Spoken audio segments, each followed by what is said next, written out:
Hello Saber fans, Shamim here.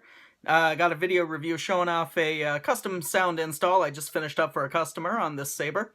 The customer sent the hilt to me in a stunt saber setup. So we had a single diode LED, it was in red, no sound. There was a weird push button switch kind of built into the pommel haphazardly. It was a really weird setup, like a AA battery. So I ripped all that out, and per the customer's request, we did sort of a SaberForge champion tier upgrade. So we have a SaberCore Crimson dark side soundboard. We have a 12-watt plus red LED. We installed a 12mm red illuminated AV switch, in-hilt recharge port with a weathered kill key. We've got a dual tone blade plug up there. And then we have a new speaker vent with 28mm premium speaker. Customer provided a covertech knob to replace the very flimsy D-ring that was originally on the saber. Speaking of originally on the saber, this hilt was made by Etsy seller Holocron, is the name of the seller on Etsy, Holocron. This is my first experience really with a Holocron saber. This customer sent me one, and then immediately, kind of in the same time frame, I purchased one from another seller on one of the custom saber groups because the hilt design looked really cool that I liked. And unfortunately, both hilts sort of live up to the notoriety that I had gleaned about Holocron within the saber community online forums and whatnot, that his craftsmanship is pretty poor, his electronics are pretty poor. Customer service, I haven't had a direct, experience with it, but I've heard from others that customer service is also relatively poor. So, which is all unfortunate because a couple of the hilts that he has on his Etsy shop are unique designs that other large saber manufacturers don't really produce en masse or produce in any sort of fashion that is widely available, so to say. Such as this one. This is Knights of the Old Republic 2, the Sith Lords. This is the hilt of Darth Nihilus. Darth Nihilus, however you want to pronounce it. I personally prefer Nihilus. But, so yeah, this is his saber inspired by the character from the game Star Wars Knights of the Old Republic 2. And it's a really nice saber design. I mean, there's some nice arching going on. The pommel area here has like a dual layered leaf. It's really quite elegant in its design. Unfortunately, it's basically a single solid rod of metal upon which all of these individual leaves and pieces are sort of super glued. There's no threading anywhere on this saber. Like, the only threading is this little bit here that holds this pommel section to the rest of the hilt. That was pretty much it. And then like a blade retention screw. That was all that there. So I drilled the blade retention, the LED retention screw, and then these two holes here.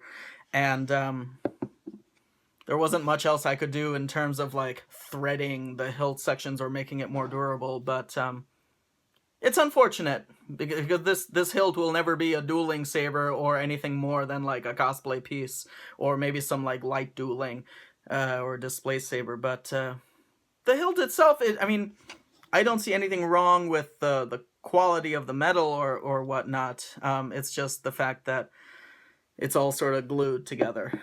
And the electronics that were originally in there were really kind of crap. Let's be honest, it was really kind of crap. But we don't care about what was in there before, we care about what's in there now. So let's get her fired up. It's really loud.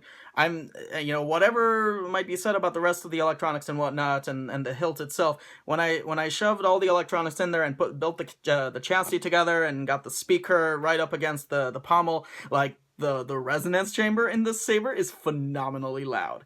And I'm all about the volume of the saber, so like if I can get a good loud sound out of it, that's all it needs for me to get a pretty good rating. So here we go. SaberCore Crimson. Got an illuminated red switch. It looks kind of yellowish there on camera, but you can see that reflection on the underside right there on the hilt. That's the color that it really looks in person. It's quite red.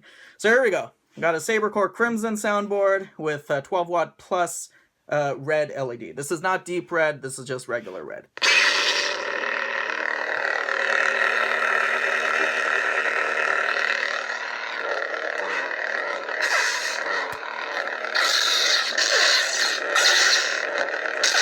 Got some swings and clashes.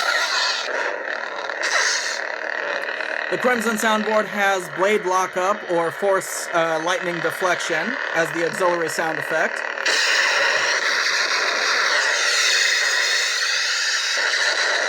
So it'll loop for as long as you want until you press the AV switch again. There's a flicker going on with the blade. Here's an adjustable flicker from 1 to 5, depending on how fast you want the flicker or any flicker at all. Press and hold for a few seconds to turn off. There we go. Let's get a blade installed. So there's 2 retention screws back here. This top one is for the blade, and this bottom one is for the LED. There's no quick connects installed, so please don't touch this one. That one holds the LED module in place.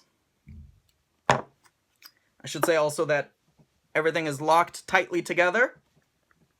There's no rattling, nothing is loose. So even though the hilt itself is not built for, built to withstand strong dueling, all the electronics inside are still assembled and constructed and held together as if it were good for dueling. So that's that. Extremely bright. The flicker is really cool on the blade itself.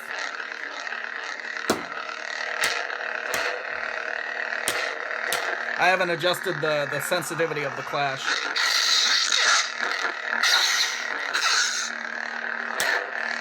I think it's set on like a 3 right now, but it's on a scale of 1 to 9. You can set it so if you wanted more sensitive, you can adjust that. Let's just take a look at the menu right now, actually.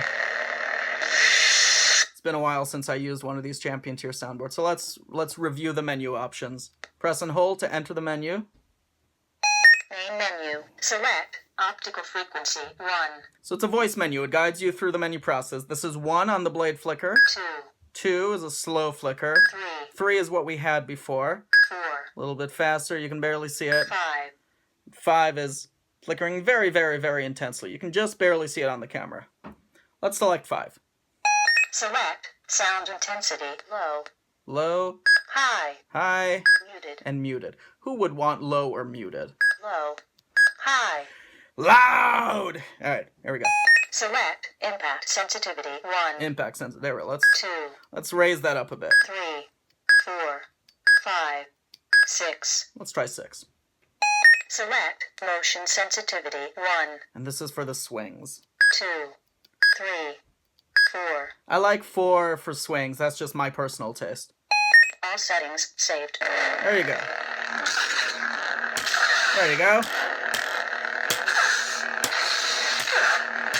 Now it's registering much better the clashes when you hit the blade. So there you go. And you still got the swings and the blade lockup. So play with those settings until you find something that really works for your own personal taste and what you like. So yeah. This is my first experience with a Holocron saber.